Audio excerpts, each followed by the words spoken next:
Good evening, everybody, and thank you for joining us today for this meeting of executive, which is one of the main decision-making bodies of the council. I'm Councillor Claire Douglas and I'm the leader of the council, and thank you for joining us online and in person as well.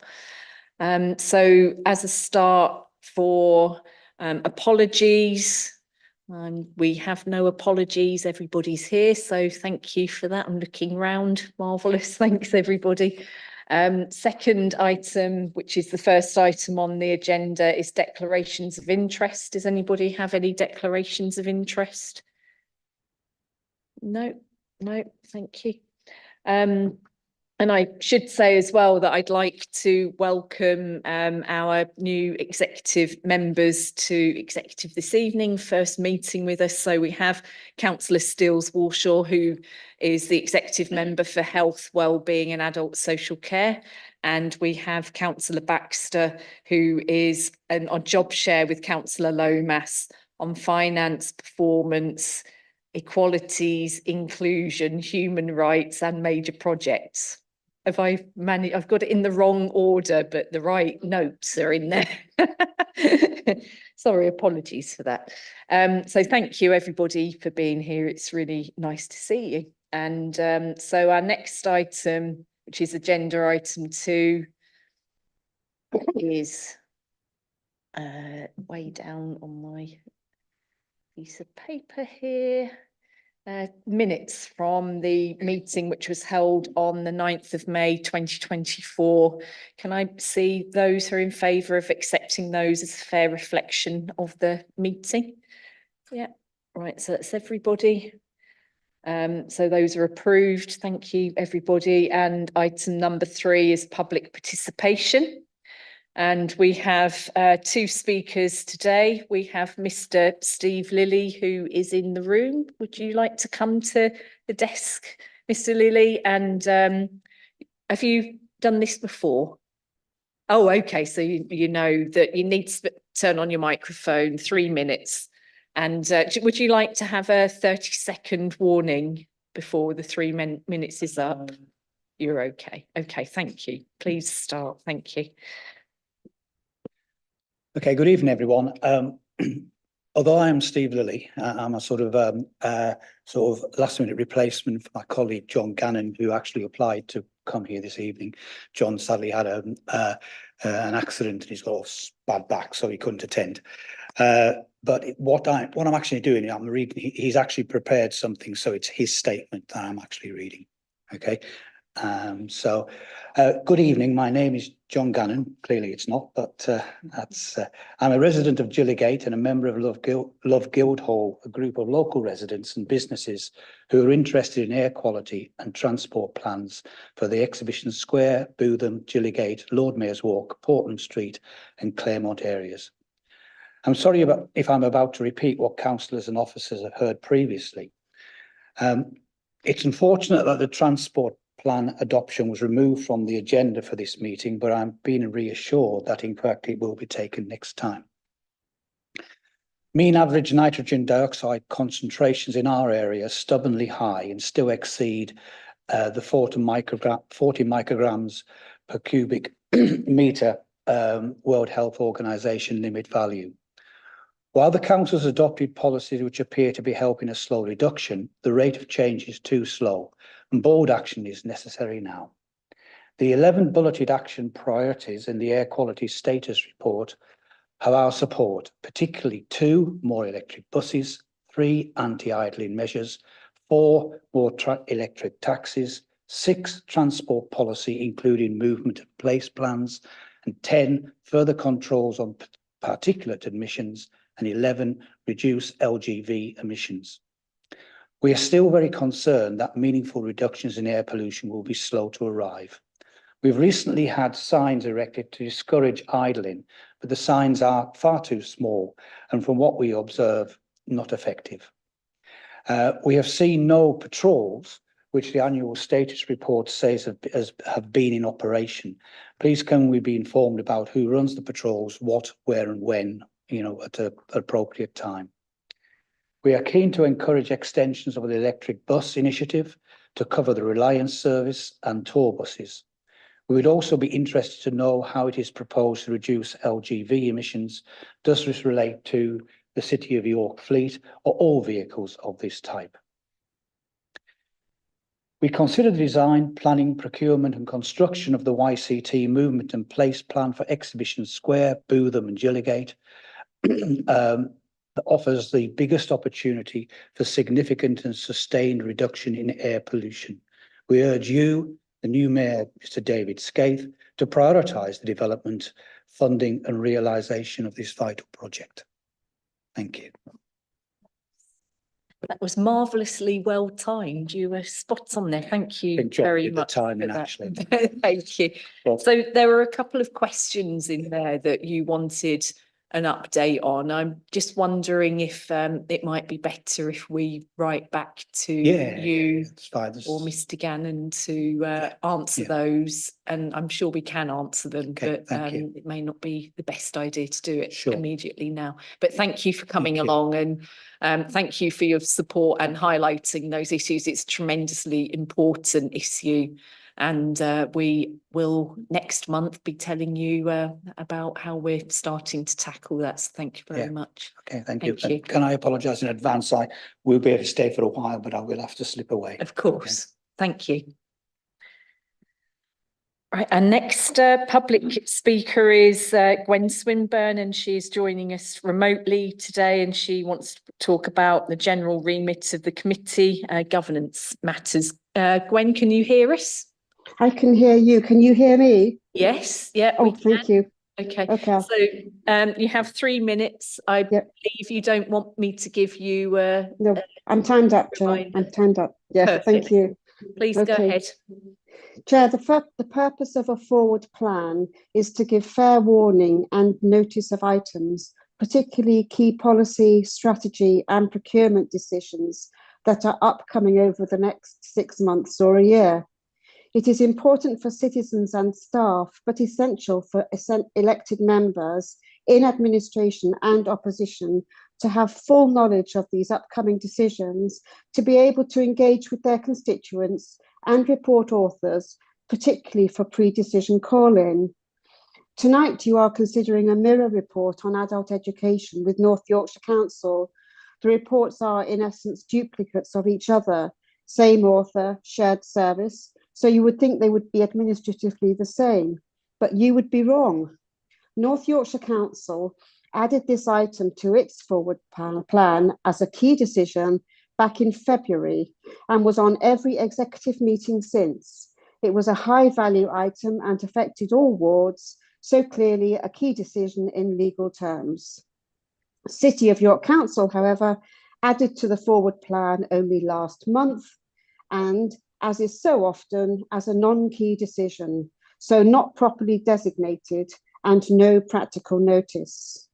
I raise this as it is happening all the time. Many key decisions are marked as non-key, and most are simply added 4 weeks before the decision, making an utter mockery of the forward plan. But members, it gets worse. Again, we only have to look at North Yorkshire Council at their forward plan.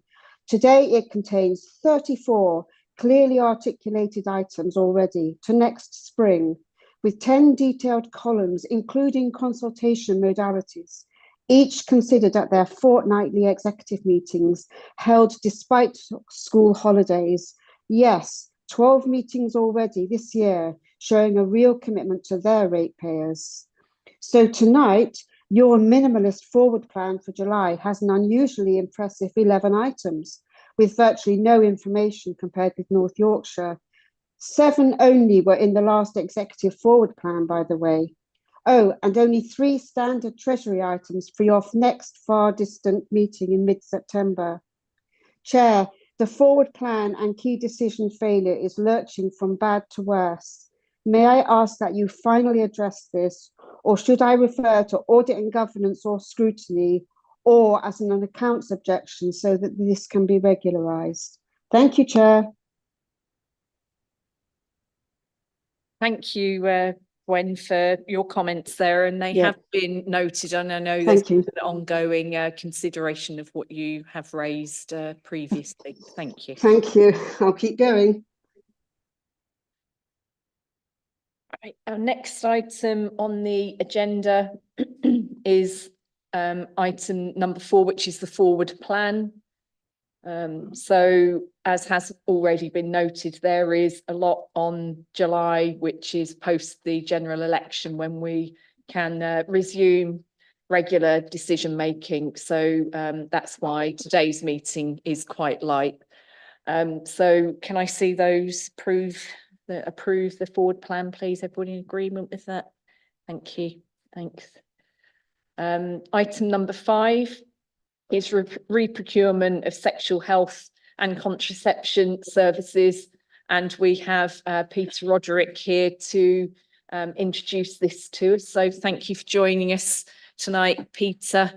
And I'm sorry, I don't, what's your name? I haven't met you before. Philippa Press and Philippa as well. So thank you both for joining us this evening.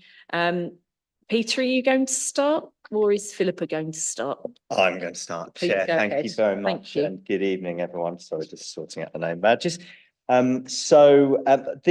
The paper that Exec have got in front of them this evening is around the re-procurement of our sexual health and contraceptive services. So these are statutory services that we are obliged to commission as a council and key public health services, really. And I think I'd start by drawing members' attention, I guess, to what the ultimate aim and goal of what we're trying to do here is. We have sexual health services provided by York Hospital Trust, and we have some contraceptive services which are provided out within the community, within primary care. And of course, we have a number of other areas in the city and opportunities to try and promote the idea of good sexual health with all its benefits, and obviously try to protect our population from sexually transmitted infections, which are still a huge public health challenge for us. The ultimate goal in the end, we hope through this, is to integrate into one offer a really high quality offer for residents. And I think just want to bear that in mind. We think that the way ahead with that is to have the hospital trust as a provider overseeing the sort of the end-to-end pathway from contraception all the way to family planning and sexually transmitted infections, HIV prevention, diagnosis and treatment. The vehicle for doing that is called a Section 75 agreement, and that is the path that we're on towards a Section 75 agreement between us and the trust. The reason that that approach is being taken is because we have, on a number of previous occasions, tendered for this service with only one bidder, the hospital, and it gets to the point where we're actually working closely with our local hospital on one of their core services is the most appropriate contracting mechanism to do that. The challenges have been, and why we're bringing this paper back to you after bringing a paper to Exec a year ago on this, is that the complexities of putting that Section 75 in place are really quite high.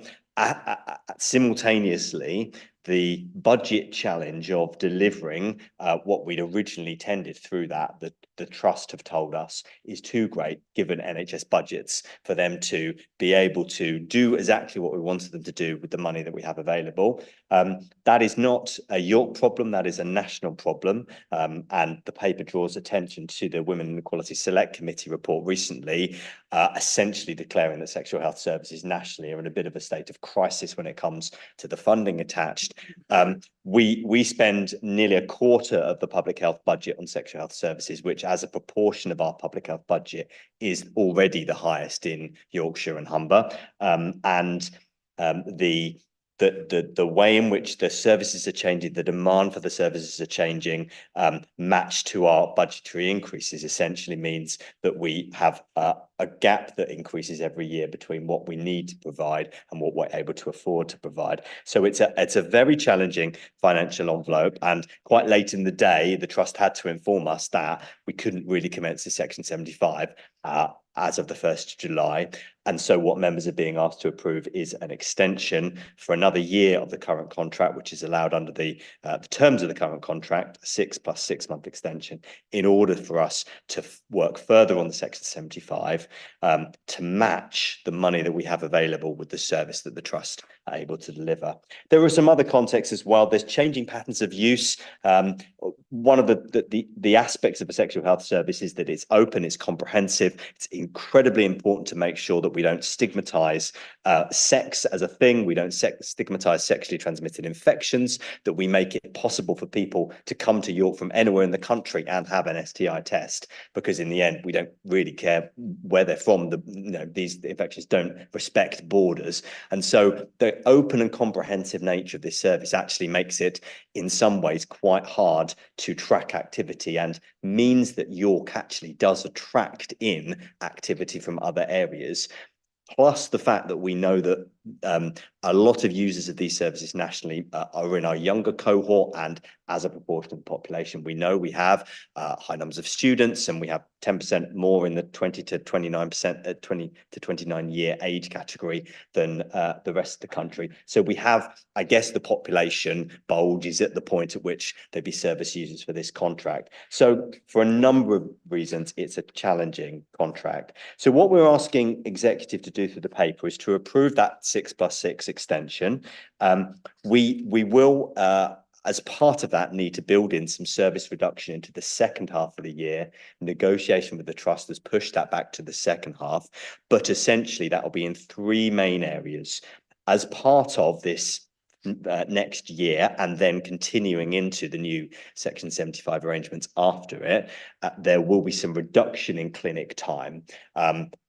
Staffing and clinic time is what you spend money on in clinical services. So it's very hard when you have a challenging budgetary envelope to see the number of hours a service is open for maintain the same amount.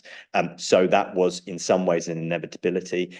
It's something that we are very much seeking to mitigate against through impact assessment, by looking at how services can change. So actually, even though clinics may be open for fewer hours, there may be outreach that we can do that actually is reaching the communities that are most at need. So we're reducing the impact as much as possible.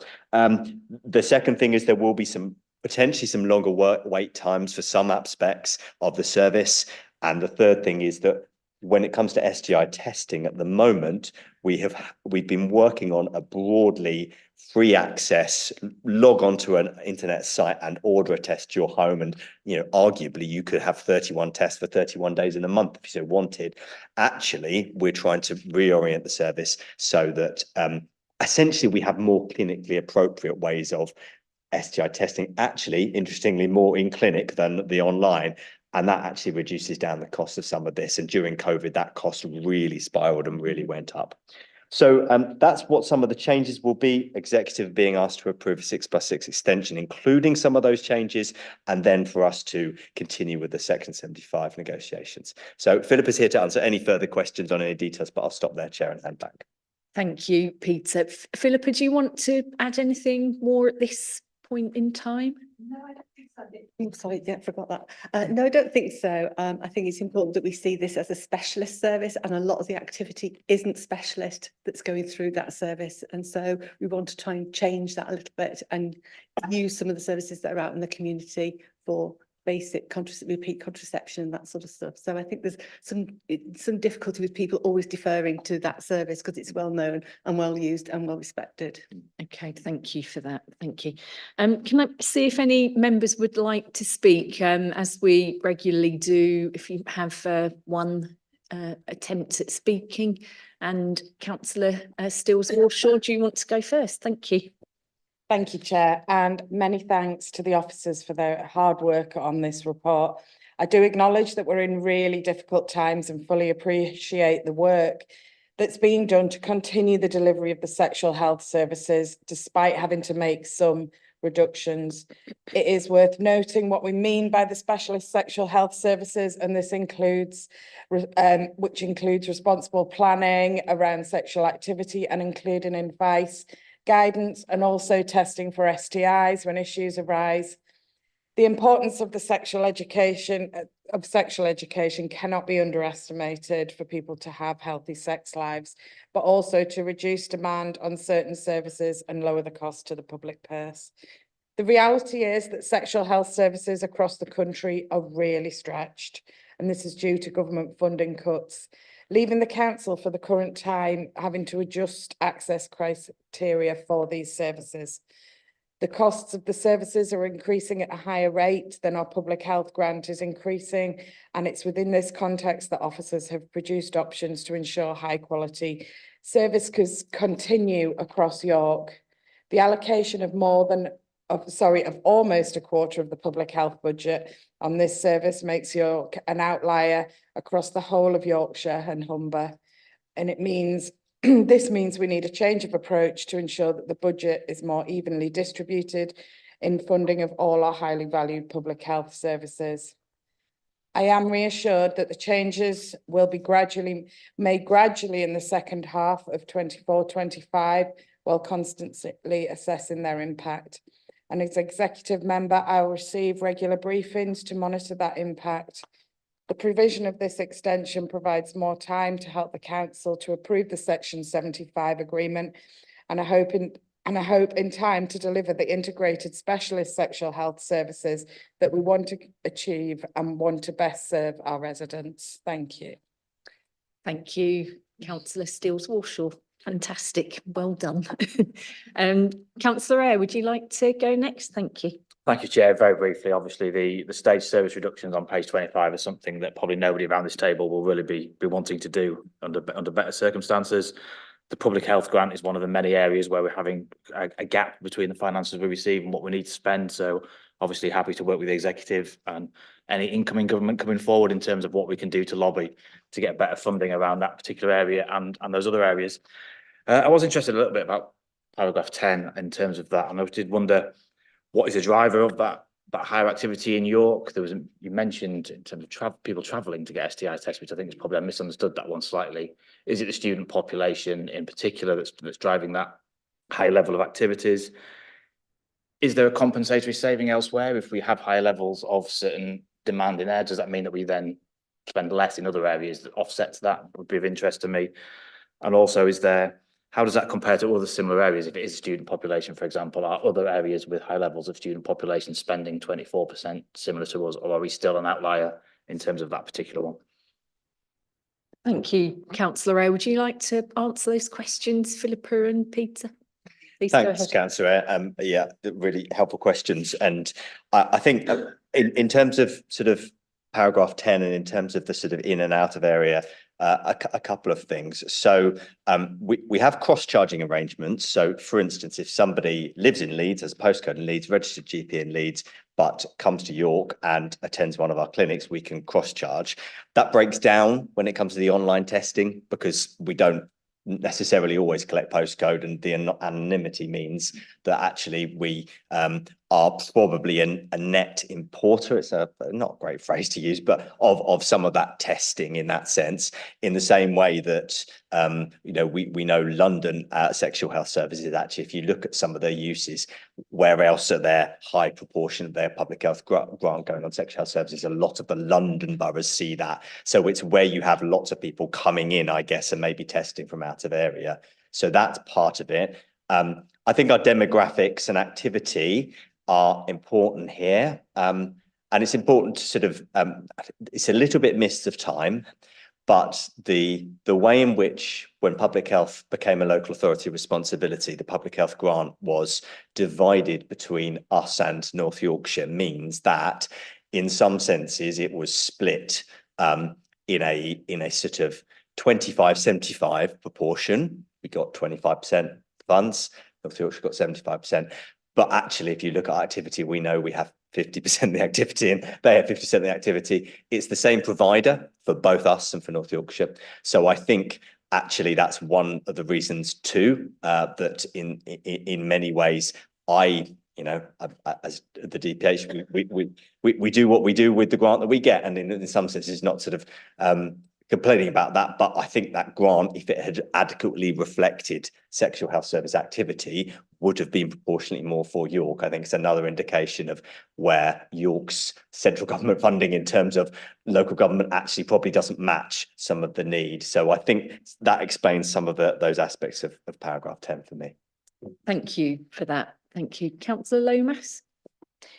Thank you, and thank you, officers, for the work that you're doing on this. It's a really challenging situation to manage, and I know myself all too well from my work in a sexual health service many years ago, the importance that it has to people's lives, and the lifeline that often it provides, often at a time of concern and worry for people. And I think that, you know, some of the measures that you're talking about, while there may be concern that is a reduction in service, we are seeing reductions in service right across the public sector at the moment because of chronic underfunding. And you know, I welcome Councillor Ayres' offer to work with us to lobby for better funding. It's always good to have a shared voice in making our case. I think, however, we risk almost falling into a trap, I think, because almost everyone has been talking about the student population, and I think that we risk falling into a trap of focusing on, you know, a demographic that we know we have a high student population in York, but not appreciating that there are many other young people who live in York, work in York, and when you talk about that kind of bringing in of service from outside of York, I suspect a lot of that is people who actually work here.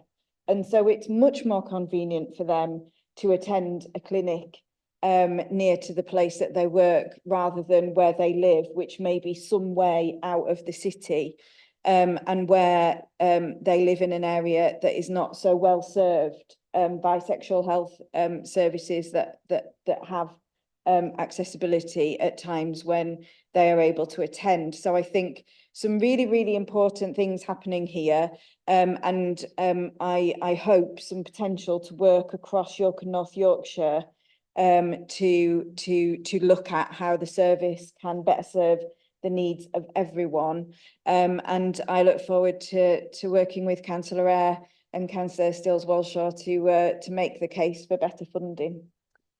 Thank you, Councillor Lomas. So I now draw your attention to the recommendations that are on page 28 and 29. So it's paragraph 19, and that's recommendations A to E. They are quite detailed, but basically it says that we give the approval for the 6 month plus 6 month variation and extension to the existing integrated sexual health service contract, the delegations that are needed in order to carry that out, and a staged approach in relation to service changes, and also the ability to continue with the negotiation of the Section 75 agreement. So I won't read them all out because this could take rather a while, as you might imagine, and I will leave you to read those at yourselves. And can I see those who are in favour of the recommendations, please? Thank you. So that's approved unanimously. Thank you very much, everybody. And thank you to Philippa and Peter. Really appreciate everything that you are doing and the service is doing. So please feed that back to your staff. Thank you very much. Our next item 6 on the agenda, is the Air Quality Annual Status Report 2024. And we have James Gilchrist here, and can I see names? Mike Southcombe and Andy Giller. Thank you, everybody, for joining us this evening. So please go ahead, James. Are you going to start? I'll certainly start. Thank you. Thank you, Chair. Normally, this annual report would go to the Executive Member for Environment and Climate Emergency, before submission to the Department for Environment, Food and Rural Affairs. However, as detailed on page 16 of your papers, the forward plan for July's meeting shows that we're bringing a new air quality action plan to executive for approval alongside the local transport strategy. So it therefore felt appropriate to bring you this air quality status report today to put that paper for the next meeting in context. Unfortunately, the deadline for submission of this paper to DEFRA is the 28th of June, so we can't bring them together. So there's a bit of narrative around that. I'll hand over to Mike in just a second, but the air quality objectives are targets set by government, and UK air quality objectives are sort of based on information about their health impact. And whilst the narrative of the report before you today is that air quality continues to improve in the city, and it details the actions the council's taken to continue to contribute towards this positive impact, it's fair to say we can always do more to improve air quality, and it would be wrong to simplistically read those targets as a simple case that locations that fail air quality objectives are dangerous for health and locations that meet them are safe. That's too simplistic a perspective. If you're vulnerable, for example, elderly, pregnant, young, or have an underlying health condition, and you're exposed to poor air quality, even if it's within the targets, the greater your risk of a health problem. So the report I've referenced coming to a future meeting will set out in more detail the ways we plan to improve air quality. This report is about the last year's performance. It's like a performance report. Over to you. Yeah, report details the air quality monitoring results for 2023 and progress in delivering the council's current air quality action plan. That's AQAP3. As James has already said, AQAP4 will be up for next executive, and it looks at measures to improve air quality in York. The fourth air quality action plan at the exec on the 18th of July. So reducing air pollution supports the council's climate change agenda, and improving public health also helps York's economy by reducing absence from work, absences from school, and therefore reducing substantial costs for the NHS. Our extensive air quality monitoring network demonstrates the continuing trend of air pollution decreasing across York in recent years, with pollution levels in 2023 being generally less than those in 2022. Actions from AQAP3 to improve air quality have included our voluntary bus-based clean air zone, the ongoing electrification of our bus network, low emission taxis incentivised through DEFRA-funded grant scheme, mitigating pollution via the planning process, and raising awareness of the impact of air pollution on public health through our Kick for Habit anti-idling and our Fuel for Thought domestic solid fuel burning campaign. Most of York has relatively good air quality and meets the health-based annual air quality objectives for nitrogen dioxide. That's 40 micrograms per metre cubed. However, the objective was exceeded at a small number of monitoring sites within the current city centre air quality management area, and these include Gillygate, Bootham and Rougier.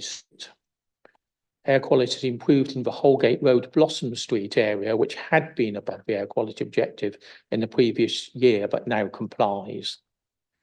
Air quality on Gillygate has actually improved significantly in 2023 compared to 2022. And most of Gillygate saw a 10% reduction in nitrogen dioxide concentrations. The highest concentration of nitrogen dioxide on the Gillygate was at the junction near Bootham, and that was 43, so 3 micrograms above the air quality objective. The previous year, it had been 47 in the middle of Gillygate, but that particular location has now reduced to 40, so it's equal to the air quality objective. Near the junction with Lord Mayor's Walk, it's actually down to 31, and in some of the side streets, which were mentioned by Mr. Lilly earlier, the concentrations are as low as 15. So it's quite a big drop off once you get off the main streets. I just respond briefly to some of the comments that Mr. Lilly made. I appreciate they're not his comments, but we have discussed them at previous air quality residents and meetings with York Civic Trust. And as for concern about the signs, we can't put any signs up on the public highways. We suggested various types of signs. Those signs were put to our colleagues in highway regulation, and these were the best that we could do in the colour schemes. You're not allowed to put up signs which could distract motorists and therefore cause potential accidents. And the other thing is there seems to be an ongoing, maybe a bit of confusion as to what the definition of idling actually is. Idling from a statutory point of view is, for instance, somebody parked up by the side of a road with their engine running, looking at their mobile phone, waiting outside of school, a taxi waiting for somebody to pick up. That is idling. Stationary traffic, because the light is red, is not idling, and we have no legal powers to do anything about that. But hence the fact we put up signs just to make people aware that if they can, switch off their engines. Obviously, as we transition more and more to electric vehicles, then the issue of idling becomes a non-issue, but that's still somewhere down the road. Looking at microparticulates, concentrations of particulates remain well within the current health-based air quality objectives. So whilst we're achieving the health-based air quality objectives, as James indicated, there's still further work to do, and the aim of the council is to head towards the aspirational World Health Organization guidelines that are a lot lower and a lot more stringent. Thank you. Great, thank you. Andy, do you want to say anything in addition? I've got nothing further to add to my summary, but happy to take any questions. Okay, thank you very much. Thank you for that. And just a very brief comment, the number of highways legal anomalies is just astounding, isn't it? So you think you know what something means, and then you realise that you don't at all as far as our highways colleagues are concerned. And we're always learning. So thank you for enlightening me about that. Can I see who'd like to speak on this item, please? Councillor Kent, do you want to go first? Yes, I just want to say thank you for the extensive work that's gone into this and the upcoming Air Quality Action Plan for the next meeting. I know you're a very small but mighty team and you're working incredibly hard and are very dedicated, and that shows here, and it shows in the good results that are coming through and the actions you've taken. And whilst, of course, we're all concerned about the 3 hotspots which still exceed the limits of 40 micrograms per cubic metre, I do just want to celebrate some of the great achievements. It might be a slow decrease, but it is a decrease, and it's a sustained decrease over 10 years. And the 10% decrease in Gillygate is huge, going from 47 to 43 micrograms. And as you say, on the side streets, it drops dramatically. I'm not saying we're complacent. We're definitely not. We all know around this table that 1 in 22 deaths in York are contributed to by poor air quality. Nobody thinks that we're finished here, but there are some really good news stories in this assessment, and a year-on-year reduction from 2022 to 2023. Personally, as councillor for Holgate, it's fantastic. The first time since monitoring began, bar COVID, where the world stopped and air quality improved dramatically everywhere, that Holgate didn't exceed the limits for nitrogen dioxide, and also the small particulates, which some health experts think are more dangerous, are all within the health limits and have also decreased even in our 2 hotspots, which coincidentally happen to be Holgate and Fishergate. But I also wanted to highlight some of the great work you've done outside the city. 350 farmers written to about the impact of ammonia on small particulates, which often people think, oh, it's all cars, but there are multi-factors here, and you're paying close attention to that. And also our New York Air Alert, the DEFRA-funded project to notify people who might be more vulnerable from air pollution because of pollution events. This is really helpful, not only for them to be able to take steps to minimise their exposure if we're having an upcoming pollution event, but also, I hope, for other people in our city to take steps so they don't contribute to it. So in future, we see people deciding not to drive, but to take the bus, to walk, to cycle when there's high pollution, not only for themselves and their children, but for people who they know are vulnerable and who may stay indoors on those days. But that's a great step forward. So thank you very much for all you're doing on this.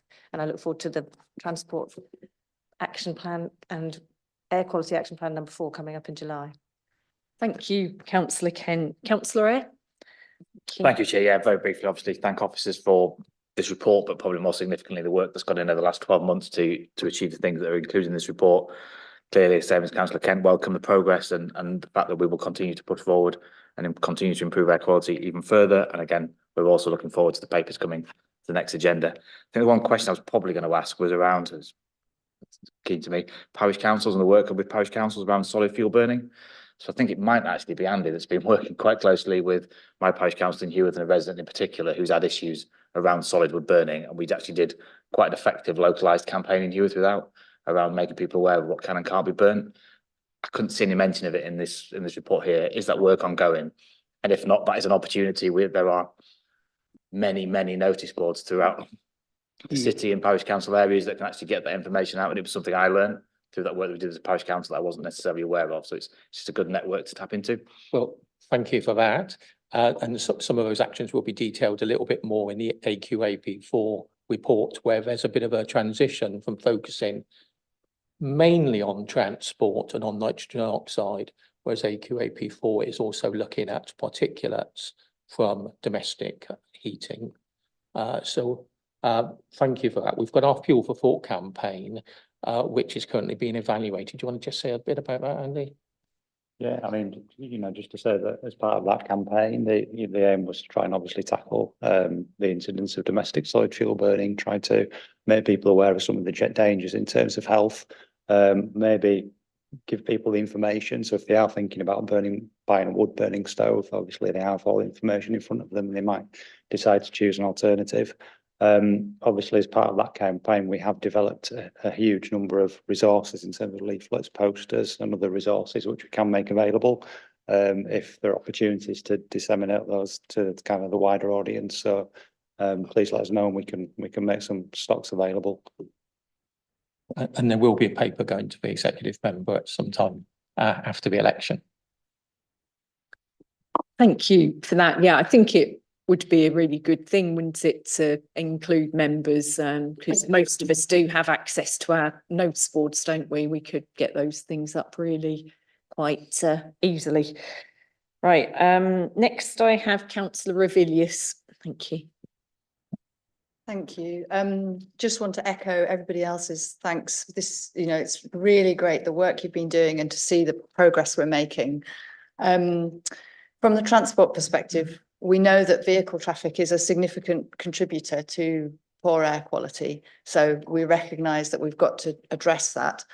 And we know that we're doing some good transport interventions already, that the work you mentioned with electric buses, the taxi fleet, changing our own council fleet to EV, putting in EV charging, all of those things are really, really powerful interventions and they're having that great effect.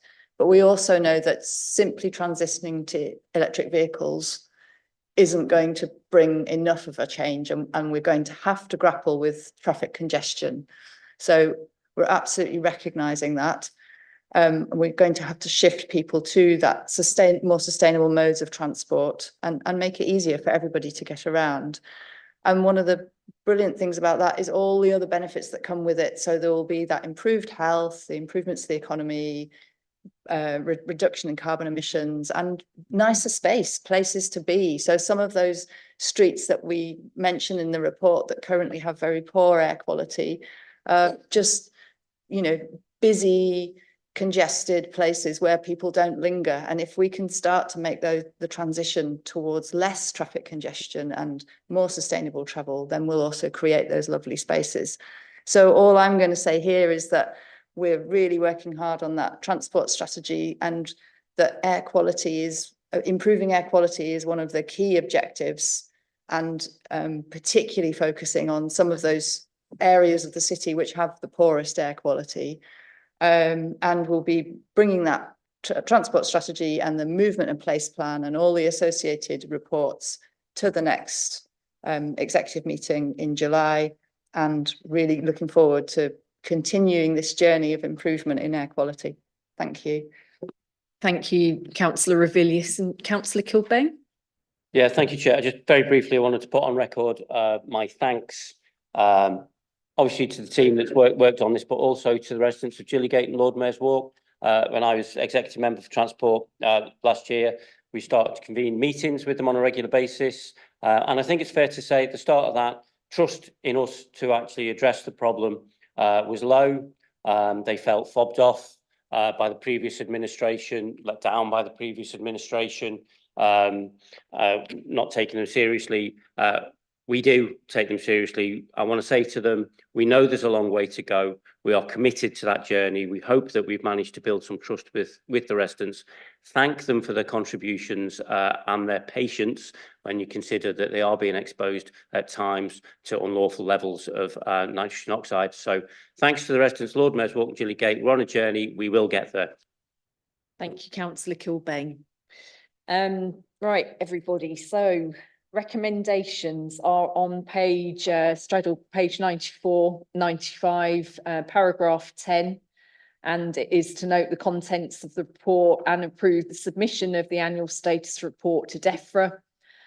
So can I see those who are in approval of that recommendation? Thank you. Thank you. That's unanimously approved. Thank you very much for joining us this evening. Thanks for everything you're doing. It's really important work.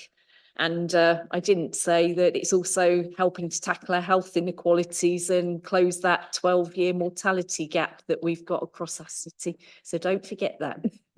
Thank you. Item number 7 on our agenda is the York Learning Accountability Agreement 2024-25.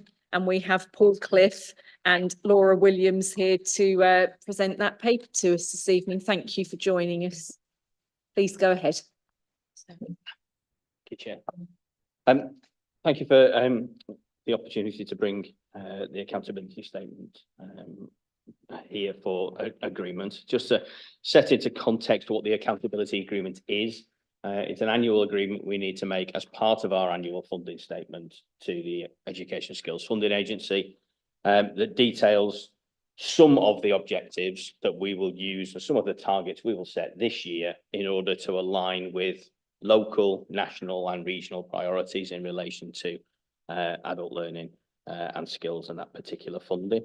The background requirement for it sits back with the Skills for Jobs white paper and the requirement for the production of a local skills improvement plan, which is owned by the Chamber of Commerce. That was written in consultation with local businesses. On the back of that legislation was the requirement for providers who receive in excess of £1 million worth of public funding to produce this annual accountability statement. The accountability statement doesn't cover everything that you will use the funding for. It just highlights some of the key strategic objectives that you are hoping to achieve within that opportunity. What it does give us the opportunity, though, to do is to demonstrate how we can use adult learning to increase the opportunity for individuals within the city to meet their potential.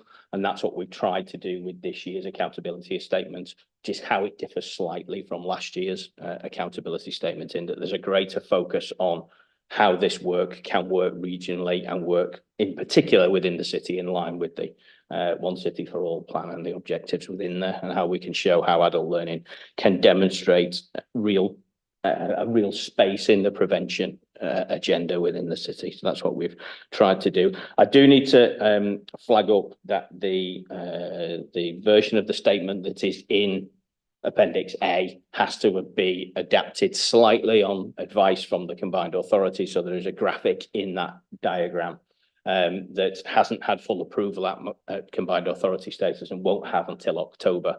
But the essence of the wording within there will remain in there. So the document that will be uploaded as part of our funding agreement to the ESFA and then published on our York Learning website will differ slightly from the document that is within the paper.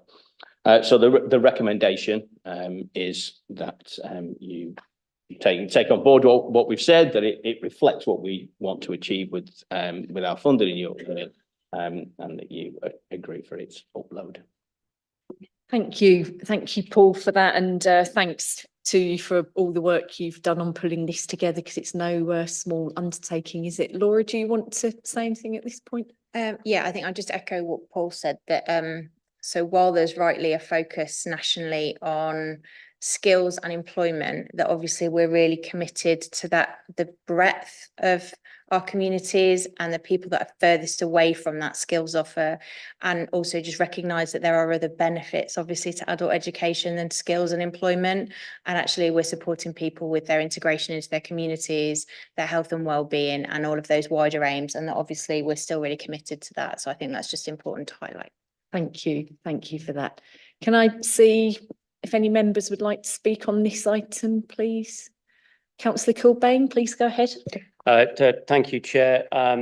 This is an area that I've picked up with great pleasure from my colleague, Councillor Coles, who is still named on the front of the paper, but my impersonation of Councillor Coles is not worth repeating in public. So I'm very happy to pick this up on her behalf. Would want to say thanks to the team for all the work they do. It's an area that I am familiar with my economy hat on, and I know that there are lots of people in York and lots of organisations in York and North Yorkshire who do a great deal of work on the skills and education agenda, particularly for post-16 age groups, and particularly for those who are, we're also looking at people who are 25 plus. So very happy to approve recommendations. I mean, in some ways, this is a mechanism in order to make sure that we can carry on getting the funding, because this team does an incredible job of work, not only with very little money, you know, absolute peanuts in terms of what they deliver, but money that's always uncertain, constantly bidding into pots, constantly looking for routes, constantly innovating, and at the same time, reaching the communities that we as an administration want to reach. So the people out there who feel as though they've missed the boat, well, the boat is here, come and get on it and we'll take you somewhere. So if you want to change your life, now that could be that you've got a job that you're bored with. I don't know, you could be an accountant or something like that, and you're bored with doing your sums and you want to retrain to be an air source heat pump fitter.